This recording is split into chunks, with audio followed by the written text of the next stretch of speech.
Welcome to the Happy Gaming Cup. Welcome to HGC. Obviously a bit of a play on the name, but we got RVS against GGG. And everybody is now going to be like, hey, Khaldor, what the hell am I watching here? We're going to go over that in a second, but let me just go over the lineups real quickly. This is a best of 3, and we are starting things off on Battlefield of Eternity. We got a Urel and Diablo combo for RVS, Li Ming for damage together with Hanzo, and we got Malfurion for all them heals, whereas on the right side of the map, it's GGG with Vala Tychus. That's actually kind of interesting. I would expect an arrow build, but so far she hasn't made a choice. Tychus, not your usual pick on this map when you're looking at the Western meta. We got Deckard Cain for the heals and Garrosh plus Hogger. So when we're talking about compositions for this map in particular, this is definitely out there. I mean, this is not a normal composition that you would see on a map like Battlefield of Eternity. But let's go over the tournament real quickly. So this is the Happy Gaming Cup, and it is a Chinese tournament. We have a couple of Korean players in it as well, but it's hosted on the Chinese server. And the Chinese server is different from the Asian server. So Blizzard has a North American, a European, and an Asian server, but they also have a dedicated server for China. And that server is being shut down at the end of the week. So there was news lately that Blizzard, there was some contract that they didn't agree on with NetEase or whoever is running all of the stuff over there in China. It was all over the news, and it will result in them shutting the servers down for their games. To my knowledge, that affects pretty much everything that they're running, so World of Warcraft as well. But the result is, in regards to Heroes, that this is the last week where they have a server for Heroes of the Storm in China. Now, don't get me wrong, the Chinese players, they can still play on the Asia server, but to commemorate this event a little bit, they have, so to say, a last tournament that they're now running on the Chinese server, and this is the Happy Gaming Cup. Now, we have probably teams from all over the place here. This is a double elimination bracket. They initially started this off with 16 teams, but are down in the round of 8, so this is a quarterfinal match in the winner bracket. And there is a loser bracket that jumps in here as well. But to give you a little bit of an idea, I would still assume that we are sorting out a couple of the more mediocre teams, and that starting from the winner bracket semifinals and then also heading into the later rounds, we're really dealing with not only the top players in China, but also, of course, with the Koreans that play in some of the teams. And I will try to point some of them out because a few of them use Chinese accounts. It's also the reason why I'm casting these games from replays, because you have to have a dedicated account to make it onto the Chinese server. So casting these games live would have been a bit of a hassle, and I talked to the tournament admins and we agreed that I would simply like cast the replays then after the fact. I don't know the result of these matches, so I am watching this from a clean slate as well, but in case that anybody was wondering why we don't have any drafting in here, that's the reason why that is. Now, one of the things that we've already seen from the Asia server, generally speaking, is that they really heavily prioritize Diablo. It's true for the Koreans, it's true for the Taiwanese players, and also for the Chinese. And it's echoed in Game 1 with a very early Diablo and Urel frontline.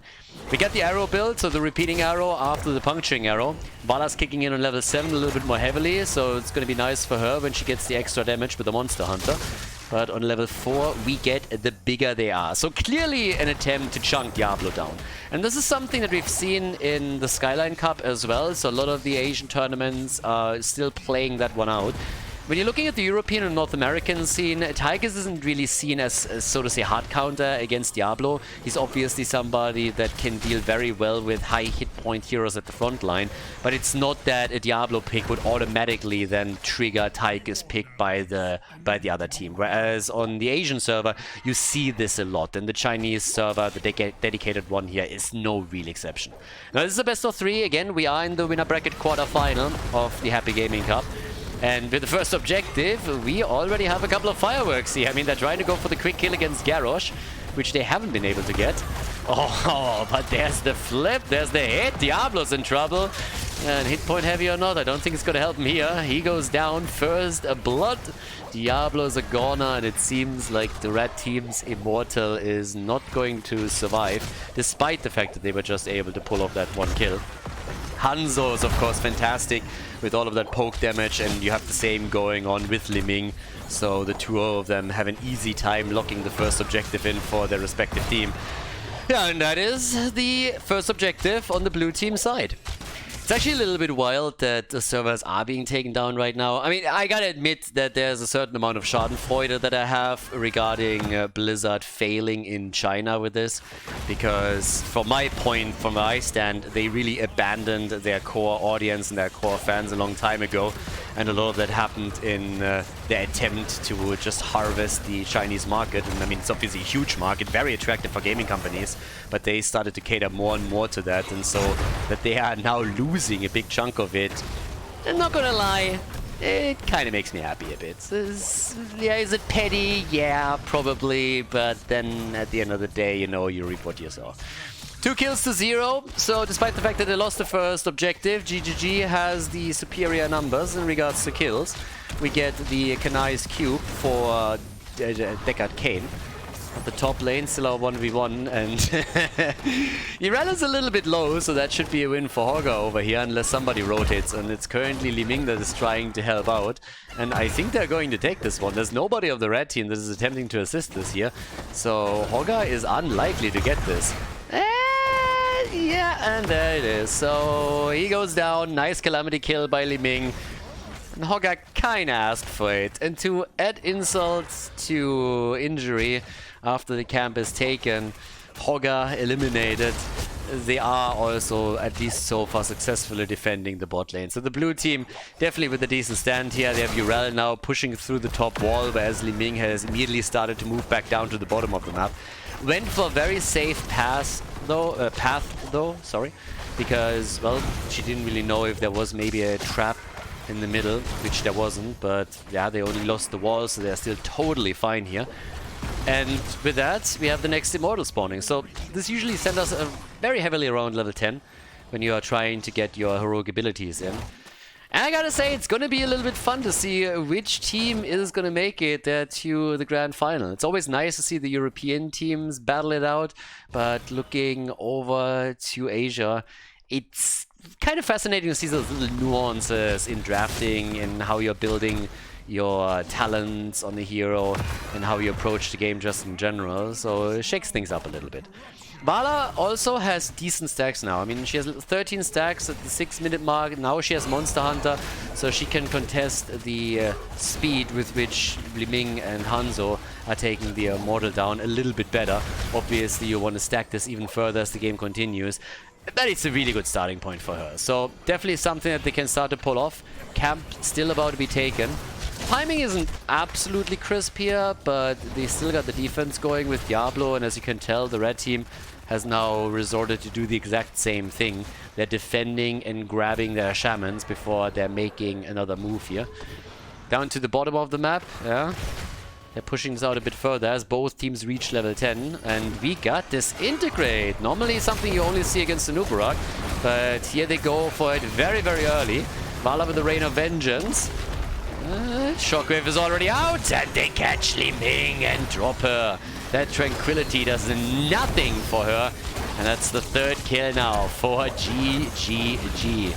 Same time though, the battle for the Immortal is still on, and the blue team is losing it again big time. This time they're also in a 4 versus 5 situation. Doesn't make their life any easier, but the bot lane still has to be defended as the fort gets attacked very quickly here.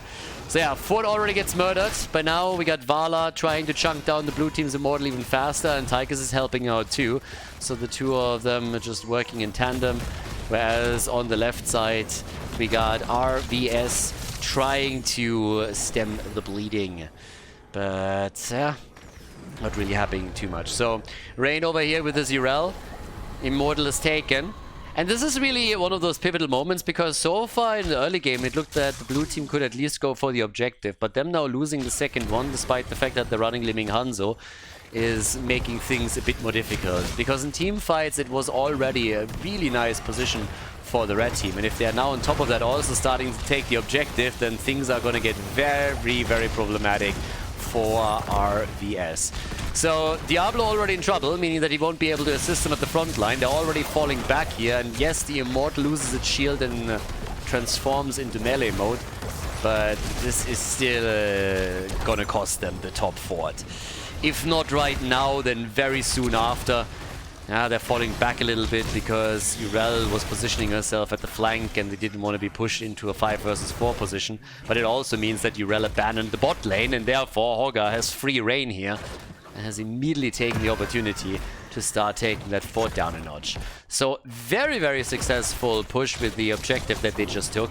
Not only does it result in them taking the top fort, but also they damage the bottom one. Hogger, on the other hand, might be the one to pay the price here. He's trying to get away. And he nearly makes it, but then Li Ming with the Calamity kill.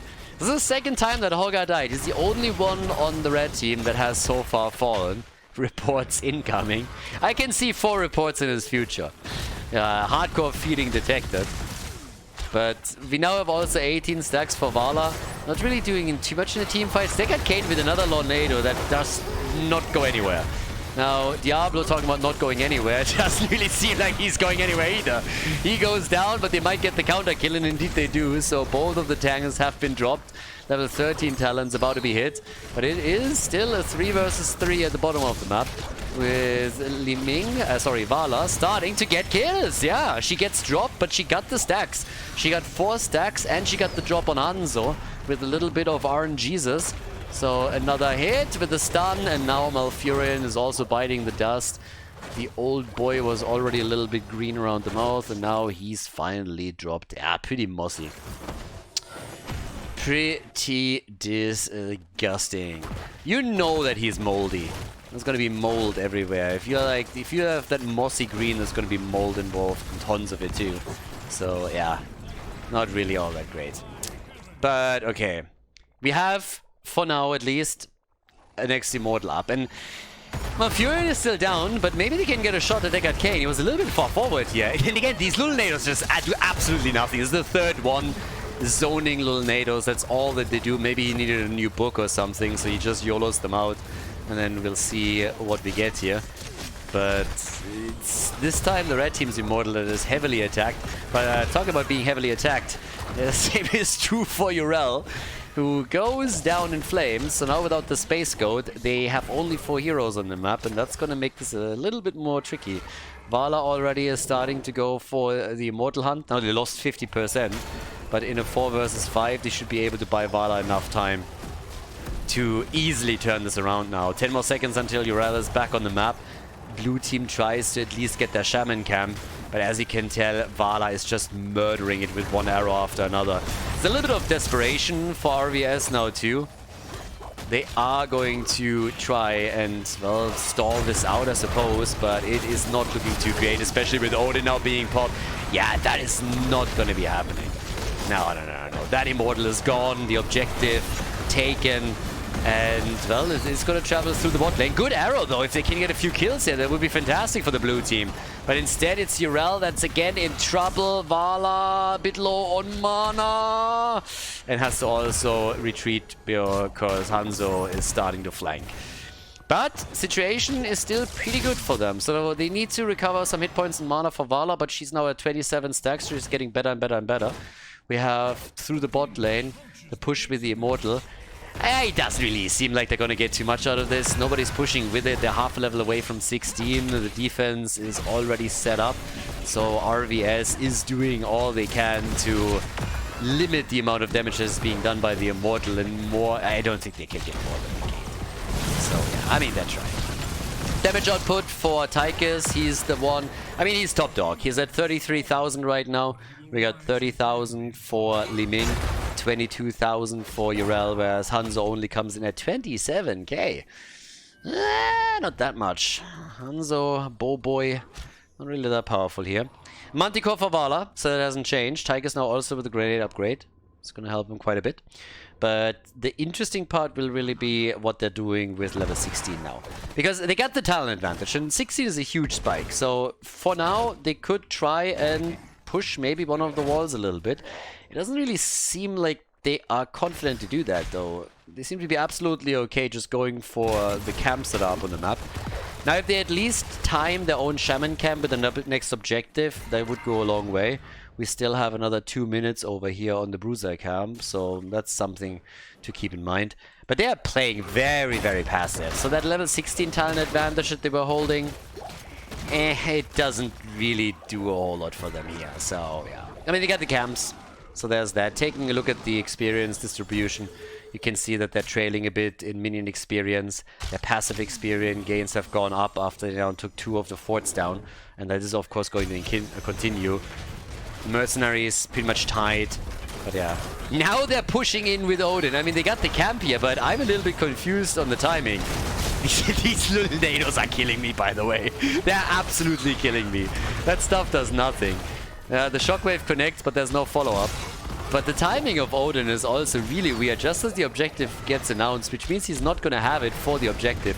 If they would have executed that push and Odin when they hit level 16, I could have understood it. He would have had Odin back during the fight, during the objective, but now he's down and ult, and I don't really understand the thought process behind it.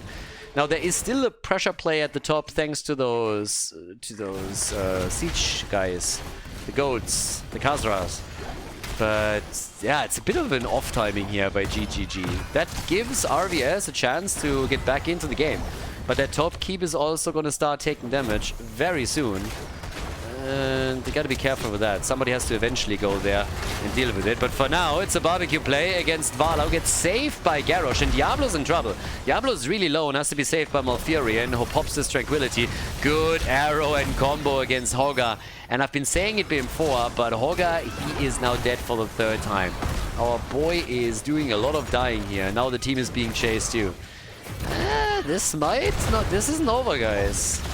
Especially now with Garrosh also falling, so that's another one that gets dropped. Somebody, please! Yeah, the pings are there. Somebody has to go to the top lane and deal with it. That catapult is just showing absolutely no mercy, and with hit after hit, it's getting the keep closer to falling. But they are taking the objective, and they are also making sure that they can still take their own camp and send some bruisers on their way. So, pretty okay. There's still forts on the map for the red team, so we'll see what they are able to do with that. They're going to lose the fort, obviously, but if they can use that to at least eliminate the shield, that would be a nice step. Li Ming is the one dealing with the bottom, and yes, those are going to be taken down. Hoga has to make sure that they're not losing the bottom fort too, so he's going to attempt and try and take that shaman camp down. But it's the top lane that is the center of attention, with the objective pushing through. Second one that RVS wins, and I gotta say, these teams are currently evenly matched.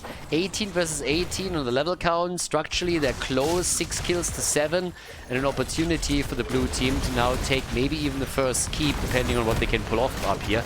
If they have a chance to blindside someone and maybe get a kill, they could carry this all the way to the core.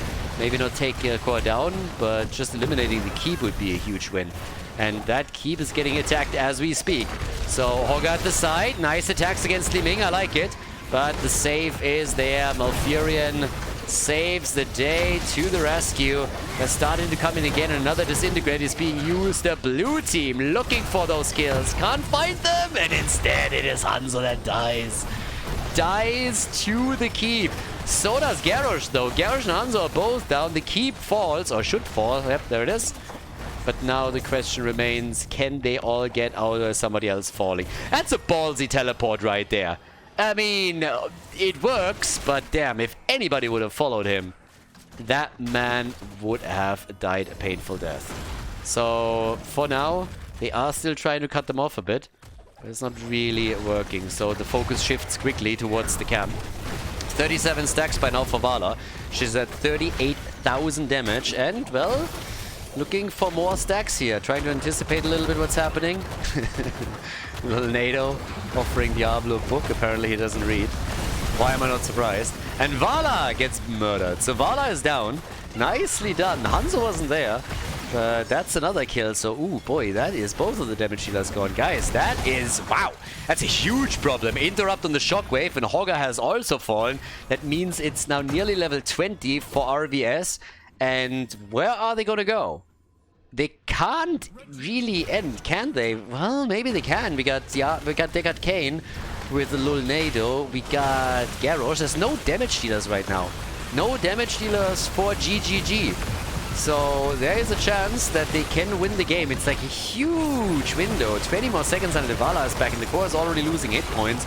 A job well done with level 20 in their hands. And yeah, the barbecue alone is just murdering the core here. The laser show has already started. We're actually seeing full-on Archon play. And that is the end of game number 1 in this best of 3 series at the Happy Gaming Cup as RVS takes the lead on map 1. Well done.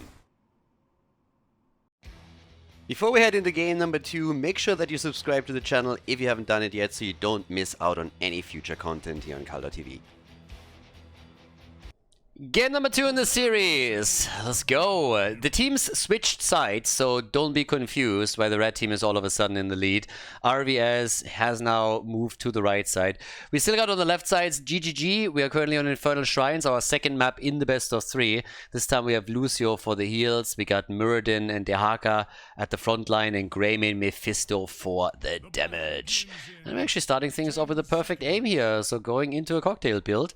Whereas RVS has Leoric for the side lane and also for some of the AoE on the shrine. We got Diablo again with Hanzo and Sylvanas for damage, and Regar is doing all of them heals. And maybe we're even going to see some Bloodlust here. The teams on the Asian server really like that one.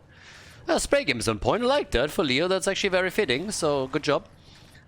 Noteworthy that the bot lane attack is lasting a lot longer than it should, so Sylvanas is going for her usual spiel where she's trying to take one of the towers down a notch, and this worked incredibly well. So yeah, nicely done. Austin's renewal on level 1. As I mentioned before, this is still winner bracket, so there is a loser bracket starting in the round of 8, I believe, meaning that you have another chance in the lower bracket here.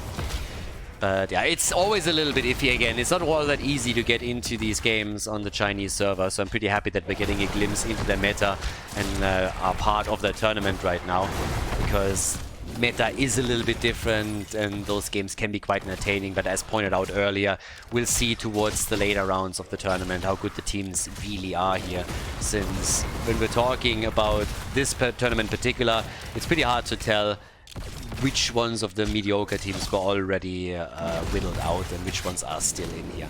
But again, it is a tournament that is commemorating the server shutdown. So yeah, the Happy Gaming Cup. And the blue team, they have a lot to prove here. They need to now win 2 games in a row if they want to have a chance to move on in the winner bracket. So they're going to try and make that happen. But can they? That's the question. We got with Mephisto somebody that can bring a lot of damage in. Went for the missile build, as we so often see here. And we have with Sylvanas, of course, an opportunity to really enhance pretty much any push with an objective, but also without it. I personally love when we are sometimes seeing these macro-focused builds when you have Sylvanas. I mean, we had one game that I still vividly remember where you had Sylvanas, Lucio, and Greymane on one team. And they would just rotate around the opponent continuously and just murder structures. It was pretty fun to watch. Obviously, it's not really the case here. But since you have Lucio and Greymane on the same side, you could technically still try and do something similar here when an opportunity presents itself. Now, this is obviously not the focus of what they're trying to do here, but it could still be a bit of a byproduct of what they are trying to do with this combo.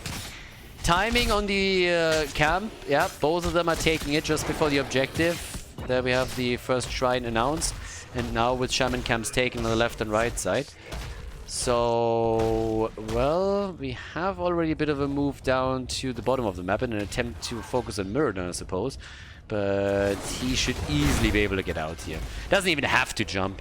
Doesn't even have to waste any mana. But objective number 1 is already going to tell us a little bit how this one's going to go. Now, once the heroic abilities are in, things are easily going to change. There's a couple of combos that you can set up to, especially for the red team.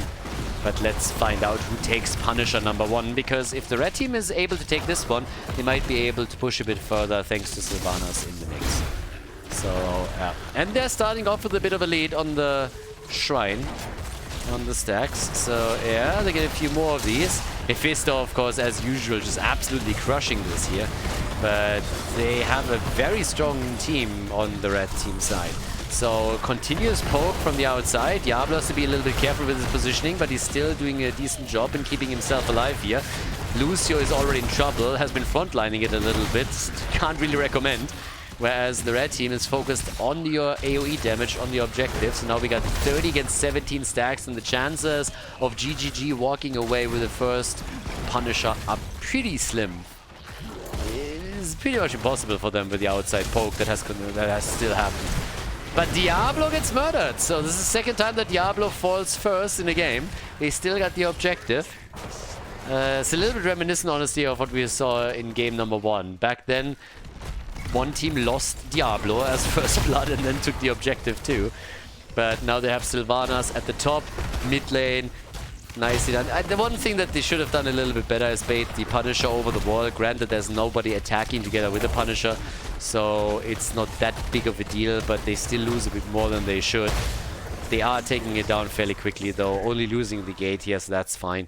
This would have been so much worse if there was an opportunity for RVS to make a push happen. Not only because of Sylvanas, but also if the blue team messes up the bait over the wall and then, you know, the team pushes in with it, then you get so much value.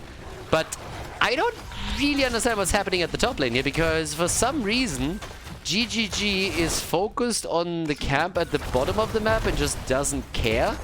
And I don't know what the game plan here is, but if they keep this up, then they're gonna lose a fort 5 minutes into the game. Team? Team? Talking about inting, what the hell? Hello? That just happened. They just gave up a fort. We just sat there and I was like, ah, fuck it. Free fort for nothing. They took 2 camps and that's it. Guys, they didn't even destroy the bot lane wall or anything. This is a massive structural advantage now. The only argument that I can make in favor of this, and this is a big stretch, is that they have a little bit more experience right now and have an earlier level 10. But that window of opportunity is so small. No way. That is just, no, that's not gonna be worth it in the slightest. I can only assume that they massively miscalculated and didn't realize what was happening until it was too late, and then just decided they would stick with it. Would have been maybe a little bit better to get at least Greymane onto, you know, some structures and let him rip the wall apart, but that didn't happen either. Durance of Fate on level 10, but as you can tell, both of the teams have heroic abilities way before the objective even gets announced. So that was a huge misplay by GGG. And to make matters worse, we have at the top lane now the next objective, which means no fountain for the blue team. Yeah, that is more than a bit dicey. Goodbye Mephisto, Lord of Hatred is gone. Ancestral came out early, but it still saved the day for them here. And even with Greymane moving in, Hanzo, alright, Boboy gets away. And they are pushing not only Muradin, but also Greymane low and force them behind the gate. So yeah, things are tricky. Things are really tricky for GGG now. This is not a good start in the game for them. It's still a kill for a kill and even experience, but they have to make some plays now. Losing a fort this early is problematic. If they can take the top objective, that's going to make up for quite a bit. But this is dangerous. We got Cocktail build with a level 7 talent also claimed by Greymane. We have, for now, most of the cooldowns, yeah, not up yet, but they should be available during the team fight one way or another. Yeah, let's see if they can do that, because this is gonna be nasty for GGG. They have a real big problem unless they get some early game kills. Yeah. Hanzo, he had to fall back. Oh, beautiful 4-man entomb. The arrow connecting as well. The timing may be a little bit off. They could have gotten more out of that later, but still looked good. Couldn't really capitalize on it. We get some dog-on-dog action as Greymane goes for Rhaegar, but seems like the blue team might just be able to claim this one. Rhaegar back in 10 seconds. They could try and make a fight back into this, but maybe there's some hope for the blue team after all. Now we have Leo in the middle of the map. The Haka as a global will of course in the late game reign supreme on the side lane. But there is still a chance to fight this out. But they're not making any plays for it. They get Rhaegar back to action, but Sylvanas is now at the bottom of the map. And we're having Leoric in the middle. So, yeah. If Sylvanas then again is being allowed to push again, that would be... Let's call it disappointing, but she's only pushing the wave through and then assists Leoric as they're going for the camp. No, she doesn't. Look at that. I was like, nah, screw that guy. I'm not going for it. Instead, let's go defend top. So they have the level 13 in their hands now too, but still, blue team, that was a really important victory on the objective. The ult is out again, not only Hanzo's arrow, but this time they're also getting everything involved, including the Veiling arrow here as a follow-up. So both arrows get unleashed and it results in a double kill. They could even go for a triple if they can just get a hold of Mirrodin, which isn't really happening here. The objective is still up, and I guess they're going to lose this fort after all. Mephisto is now also taken down, which means it's a triple kill. Yeah, not even close. So Rhaegar has to stop this wave early, or they're going to lose the fort after all. But thanks to Sylvanas, they can now push into the middle. It's only Mirrodin and Greymane that are back. Only Mirrodin and Greymane. Those are the only ones. So that should result in another fort potentially being taken down. Sylvanas jumping in, out. Hanzo is trying to steal the camp away. Maybe they're not going to get that fort yet either, but we have Rhaegar back in the middle. And since this is already so low, I mean, they should be able to poke it at any moment. This is not going to survive for much longer. So, with 4 kills to 2, a full 1 level advantage, a structure lead, this is looking still fairly good for RVS. Top lane, what really matters here is just that the fort is still in play. At any point, GGG could move in and drop it, but as long as it still stands, they have a catapult advantage at the top lane. And 10 minutes in, this is definitely helping with lane pressure. So yeah, the catapult being available here is going to help a lot and will help that lane, but the Haka should eventually just move top side and deal with it and should take that down. There's no reason to let this fort live that long and allow the catapults to give the red team an advantage if you're on the side of GGG. We also got, in regards to damage, 36,000 for Hanzo, same amount roughly for Mephisto, 23,000 for Sylvanas, and she's coming in again to help them with another pressure play on the structures. So could be that they're getting another fort here eventually, especially with Leo also pushing another minion wave towards the middle of the map. Yeah, Diablo gets a bit caught, but is still able to make it out. Didn't get body blocked enough here. And yeah, in the middle, this is going to be likely the end of the fort, which means another major structure taken down. And with level 16 talents for RVS, I have to say that this is getting more and more problematic for the blue team as this continues. By the way, talking about not even close, seems like they're having a little bit of a battle who can drop a fort the lowest without actually destroying it. So, nearly happened at the top side here. But they're still going for the bottom of the map. Sylvanas is back to action, taking this one out easily. Leo is in the middle, could ghost in and just swing to win here. As it is, GGG is just defending, trying to get to level 16, which doesn't happen yet. Oh, and there's another arrow combo. Hanzo's arrow, Sylvanas' arrow, and the barbecue play from Diablo, all successful. Now they're trapping Lucia with a really nice entomb. Not aiming for him, but just trying to cut his path of retreat off, which worked perfectly. So nicely done by Leoric. And that's now an easy triple once again, which leads to 6 kills against 2 in total. Yeah, and that was pretty solid. Now the Haka, he pushed the top lane out and at least dropped 1 fort, also escorted some of the minions over towards the wall. But of course, the last 2 minutes were very advantageous for RVS. Not only do they now have an even bigger lead in experience, it took all of the outer structures apart, and they get the big lead on the next objective. Things are looking great for them. Greymane going for the camp. Same time that the Haka is guarding this one. He is showing himself actually, and he needs to be a bit careful. We don't have the entire team here, and Diablo and Leo are both moving in. We've seen earlier what happens when you're underestimating Leoric and he gets a quick entomb out. But well, both teams take their camp. We got 38 stacks already towards the objective, so they can take this at any point in time. And there it is. Swing and win. Arcane Punisher for RVS. Now this is their first match point. If RVS is able to win on Infernal Shrines, then they make it to the next round of the winner bracket, the winner bracket semi-final, which is also where I believe we're entering the best of 5 stage of the tournament. So we'll see that soon. And yeah, with that, jump over the wall. The Haka not here yet, trying to get them a bit of experience. Keep in mind, level 19 is now nearly up.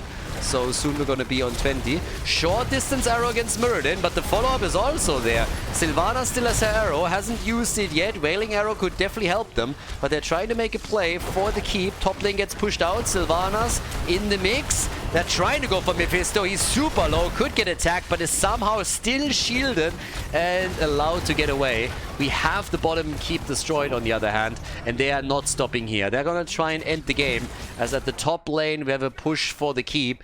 But over on the left side, it's an attempt to end the entire game. They want to drop the core. The shield is taking damage, and I guess they're going to get at least some core damage in. The question is just how much. Well, actually none. Oh, they annihilate the entire shield. But here's Greymane a little bit far out, too far for my liking, and he gets punished for it. So Greymane falls. That's a 5 versus 4. Big Entomb against Lucio. And they should be able to get that kill. It is Sylvanas who finally nails it. Level 20 for RVS, and boy oh boy, what looked like a successful defense by GGG is now all of a sudden turning against them again. They lose everybody with the exception of Mephisto. The core is taking damage. 2 of them are just moving in for it, trying to claim victory here in the best of 3 with a quick 2-0. Mephisto has been killed too, which means that we're now looking at a full 5-man wipe. Rega is playing dodgeball or whatever that is, and they are ending the second game and advance to the next round of the Happy Gaming Cup. RVS successful with a 2-0 victory over GGG.